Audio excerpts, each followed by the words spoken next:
রসালো সুমিষ্ট স্বাদ সুন্দর গন্ধের কারণে কিশোরগঞ্জের পাকুন্দিয়া উপজেলার মঙ্গলবাড়িয়ার লিচুর সুখ্যাতি সারা দেশ জুড়ে। মঙ্গলবাড়িয়া গ্রামের চলতি মৌসুমে লিচুর বাম্পার ফলন হয়েছে।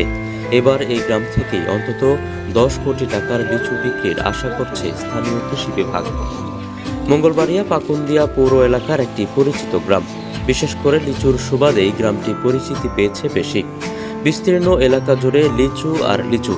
কৃষি বিভাগ বলছে মঙ্গলবাড়িয়া গ্রামের নামেই লিচুর নামকরণ।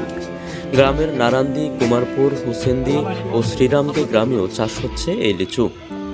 এলাকার শত শত কৃষক লিচু চাষকেই আয়ের প্রধান উৎস হিসেবে বেছে নিয়েছেন। লিচুর হাত ধরেই তাদের জীবনে এসেছে সচ্ছলতা। লিচু বাগানে কাজ করে স্বাবলম্বী হয়েছেন অনেকে।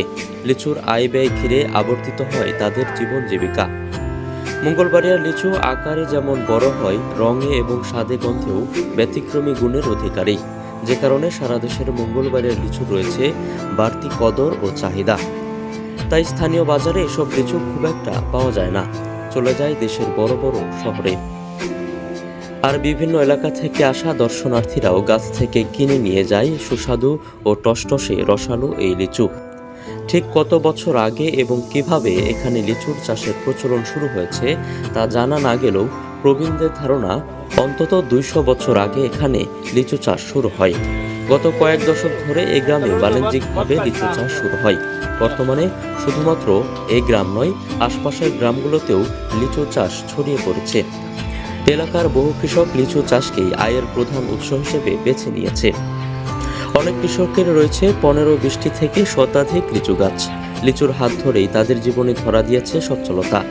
লিচু বাগানে কাজ করে স্বাবলম্বী হয়েছে এলাকার গরিব লোকজন। এবছর লিচু বেচে কৃষকরা অন্তত 10 কোটি টাকা আয় করবে বলে জানিয়েছে জেলার কৃষি সম্প্রসারণ অধিদপ্তর। লিচু চাষিরা বলছে, সম্ভাবনাময় এ খাতে সরকারি বেসরকারি পৃষ্ঠপোষকতা পেলে এখানকার লিচুর আবাদ আরও বাড়ানো সম্ভব। লিচুর পরিকল্পিত চাষাবাদ পাল্টে দিতে পারে স্থানীয় অর্থনীতির চিত্র। BD channel 4 desk report.